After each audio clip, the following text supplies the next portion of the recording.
Assalamualaikum warahmatullahi wabarakatuh. Gimana kabarnya hari ini? Semoga selalu sehat dan tetap menjaga protokol kesehatan.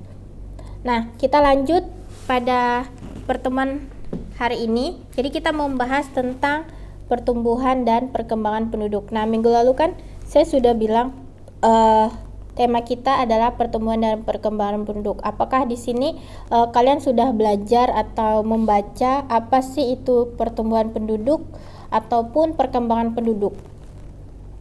Jadi di sini saya akan menjelaskan dari pertumbuhan penduduk maupun perkembangan penduduk. Nah, pertumbuhan penduduk sendiri adalah perubahan jumlah penduduk di suatu wilayah tertentu itu dibandingkan pada waktu sebelumnya yang disebabkan oleh perubahan dari fertilitas, kemudian mortalitas dan migrasi. Nah, masih ingat pada minggu-minggu sebelumnya saya sudah membahas apa itu fertilitas, kemudian mortalitas dan migrasi. Jadi itu kalian ingat karena ini setiap pertemuan itu pasti ada menyangkut atau membahas terkait dengan fertilitas, mortalitas, migrasi, mobilitas. Nah, itu tidak terlepas ke 4 item tersebut. Jadi, kembali lagi, pertumbuhan penduduk di sini adalah adanya perubahan jumlah penduduk yang disebabkan karena tadi adanya perubahan angka kelahiran, kemudian adanya perubahan angka kematian, kemudian perpindahan penduduk dari suatu tempat ke tempat yang lainnya. Nah, kalau perkembangan penduduk itu adalah penambahan populasi manusia itu secara kuantitas atau jumlahnya itu yang mengakibatkan kepadatan penduduk secara terus menerus dan terjadinya peningkatan sehingga akan terjadi yang namanya ledakan penduduk. Artinya di sini adanya penambahan penduduk yang terjadi secara signifikan sehingga akan menyebabkan atau terjadinya suatu ledakan penduduk di suatu daerah. Nah, di sini teori pertumbuhan penduduk yang pertama di sini menurut ahli Ruslan pada tahun 1983 dia mengatakan bahwa suatu bangsa pada permulaan pertumbuhannya itu mengalami fase atau potensi tinggi. Nah, kemudian beralih pada fase transisi dan selanjutnya pada fase incipient decline setelah mencapai keseimbangan yang baru. Nah, di sini pertumbuhan penduduk yang tinggi akan menghambat suatu pembangunan. Nah, yang pertama itu adalah meningkatnya konsumsi saat ini dan investasi yang dibutuhkan untuk membuat konsumsi di masa yang akan datang. Kemudian rendahnya sumber daya per kapita yang menyebabkan penduduk itu tumbuh lebih cepat, yang pada gilirannya itu membuat investasi dalam kualitas manusia itu semakin sulit. Kemudian fakta menunjukkan aspek kunci dalam pembangunan adalah penduduk yang semakin terampil dan berpendidikan. Nah, pertumbuhan penduduk yang cepat ini membuat semakin sulit melakukan perubahan yang dibutuhkan untuk meningkatkan perubahan ekonomi sosial. Nah, secara nasional, laju pertumbuhan relatif itu masih cepat walaupun ada kecenderungan menurun. Jadi, pertumbuhan penduduk itu sulit untuk kita prediksi karena akan terjadinya yang namanya perubahan penduduk bisa dari segi ekonomi sosial. Jadi adanya perubahan pertambahan atau penurunan penduduk. Nah, pertumbuhan penduduk dan penyakit ini berkaitan dengan lingkungan hidup yang tidak akan jauh dengan yang namanya masalah kesehatan atau penyakit yang melanda penduduk. Nah, dikarenakan tadi lingkungannya yang kurang terawat atau kurang bersih. Kemudian pemukimannya kumuh karena jarang untuk dibersihkan atau jarang dilakukan yang namanya gotong royong antar masyarakat atau antar warga setempat. sehingga menyebabkan munculnya beberapa penyakit yang ujungnya atau dampaknya itu akan menyebabkan kematian dan terjadi pengurangan penduduk. Contohnya seperti penyakit demam berdarah. Nah, itu kan semua disebabkan karena lingkungan yang kurang bersih, sehingga banyak sekali timbul bibit penyakit. Nah, nyamuk ini membawa bibit-bibit penyakit seperti virus, kemudian bakteri dan lain sebagainya. Nah, kemudian menghinggapi tubuh manusia. Nah, sehingga virus yang masuk ke dalam tubuh manusia, pada saat imun manusia tersebut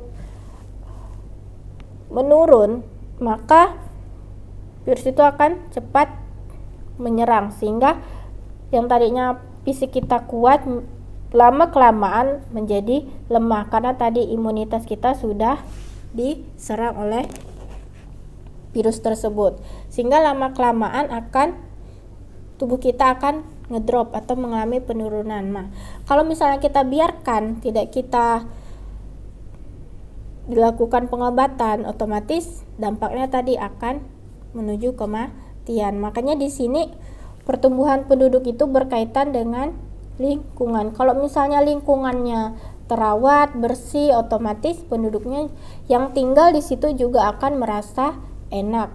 Bahkan penduduk yang dari tempat lain juga ingin berniat untuk pindah ke tempat tersebut karena ia melihat lingkungannya bersih, suasananya juga enak, segar, kemudian masih banyak pohon-pohon sehingga udaranya masih bersih. Tapi kalau misalnya lingkungannya udah kumuh, kemudian jorok dan lain sebagainya, otomatis mereka berpikir akan pindah dari tempat ia tinggal ke tempat yang baru karena ia merasa suasananya sudah tidak nyaman. Kemudian lingkungannya itu sudah dipenuhi dengan sampah, kemudian banjir dan lain sebagainya. Otomatis kan kita yang tinggal di situ juga akan merasa resah karena setiap saat itu kalau pada saat hujan, nah akan terjadi banjir. Nah, itu juga akan meresahkan masyarakat sehingga akan terjadi penurunan penduduk. Kemudian negara Indonesia itu merupakan negara yang beraneka ragam etnis dan budaya. Nah, kemajuan negara itu tergantung kepada tingkat pendidikan, kemudian kualitas dan mutu pendidikan yang tinggi yang menjadi jaminan untuk kemajuan dan kesejahteraan negara. Karena kalau misalnya kualitas serta mutu pendidikan kita bagus, akan menjadi suatu jaminan untuk kemajuan dari negara kita sendiri karena kita akan bersaing dengan negara yang lain. Kalau misalnya tingkat pendidikan kita masih di bawah rata-rata, otomatis kita akan kalah saing dengan negara yang lain. Makanya berlomba-lomba dalam mencapai pendidikan yang lebih tinggi.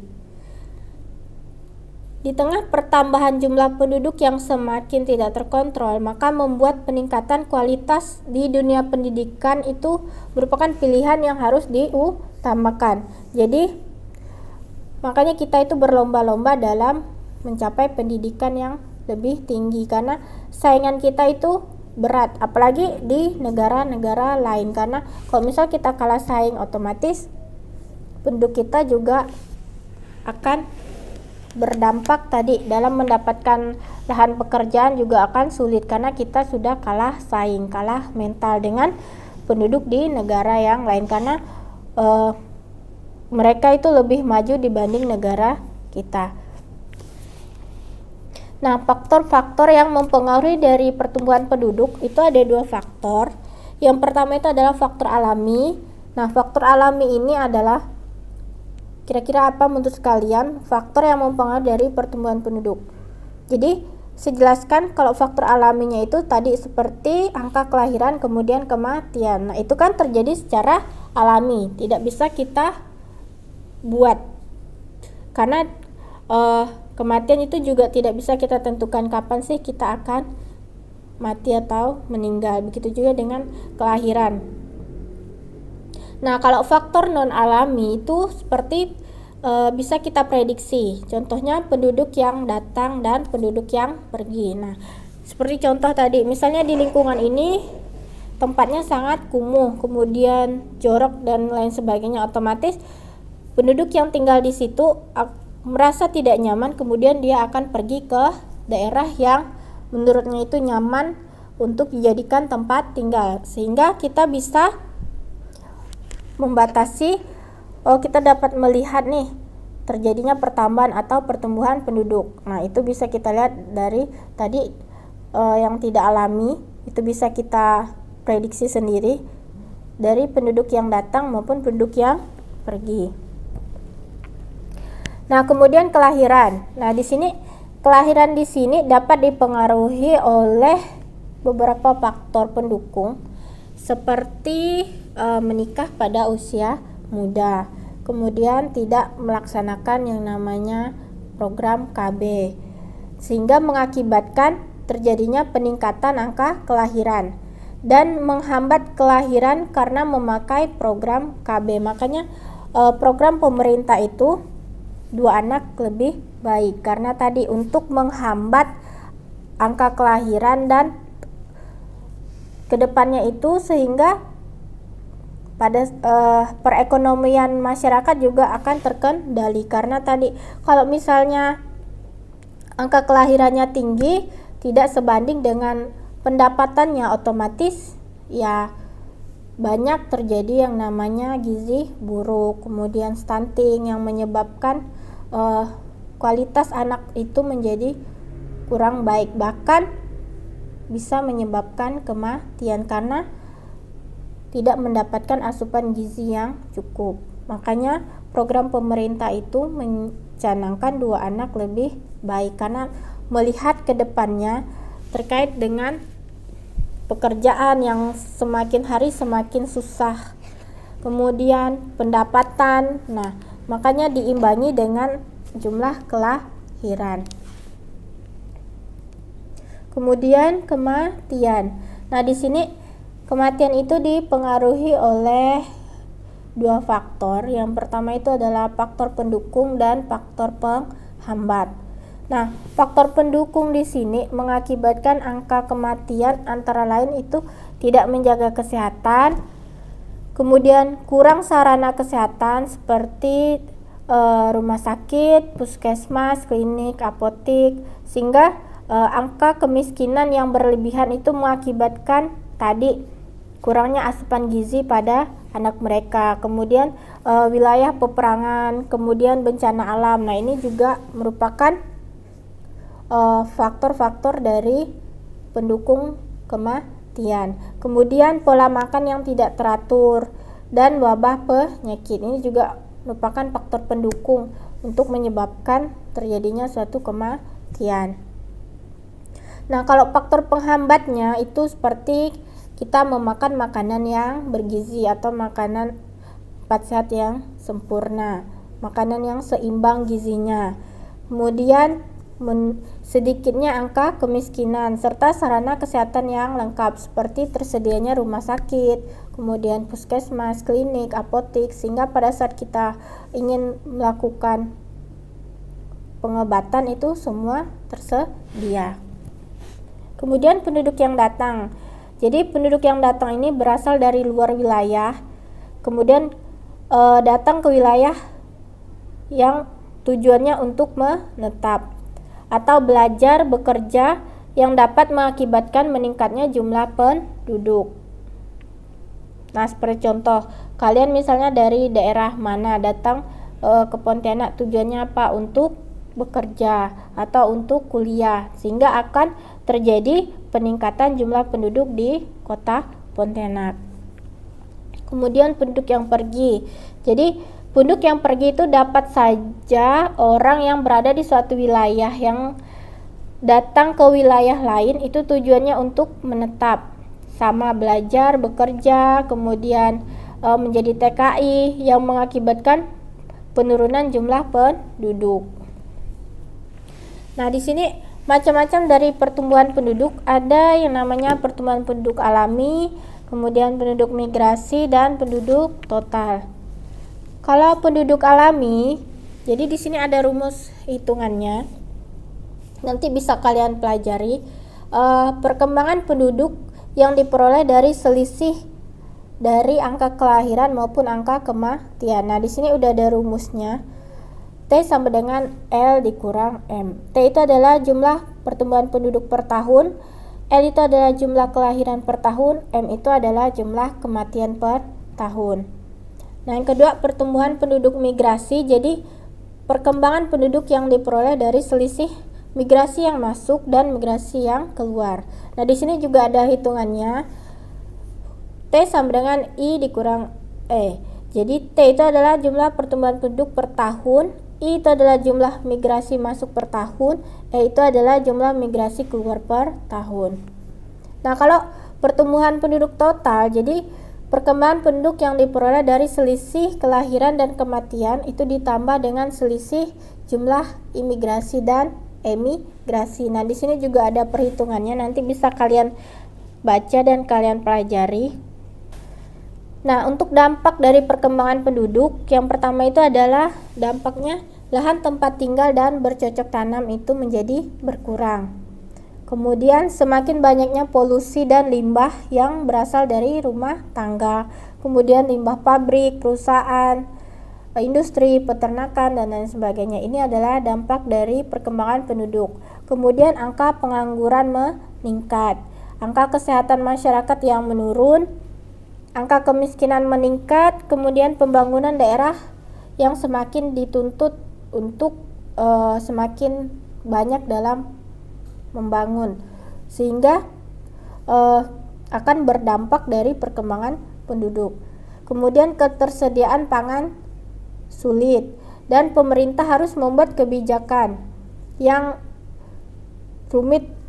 Kemudian angka kecukupan gizi memburuk dan timbulnya penyakit-penyakit yang baru. Nah, laju pertumbuhan penduduk di sini adalah perubahan jumlah penduduk di suatu wilayah tertentu setiap tahunnya. Nah, kegunaannya adalah untuk memprediksi jumlah penduduk di suatu wilayah pada masa yang akan datang. Jadi, laju pertumbuhan penduduk di sini adalah melihat perubahan jumlah penduduk di suatu daerah per tahunnya. Nah, tujuannya untuk melihat apakah jumlah penduduk tersebut ada peningkatan atau penurunan jumlah penduduk. Nah, ternyata materinya sudah selesai.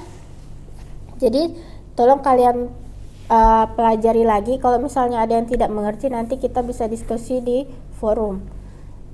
Nah, terkait dengan rumus tadi, tolong kalian pahami. Dan mungkin nanti saya juga akan memberikan tugas, jadi tolong kalian baca dan kalian pahami. Nah, untuk hari ini sekian. Wabillahi taufiq wal hidayah. Wassalamualaikum warahmatullahi wabarakatuh.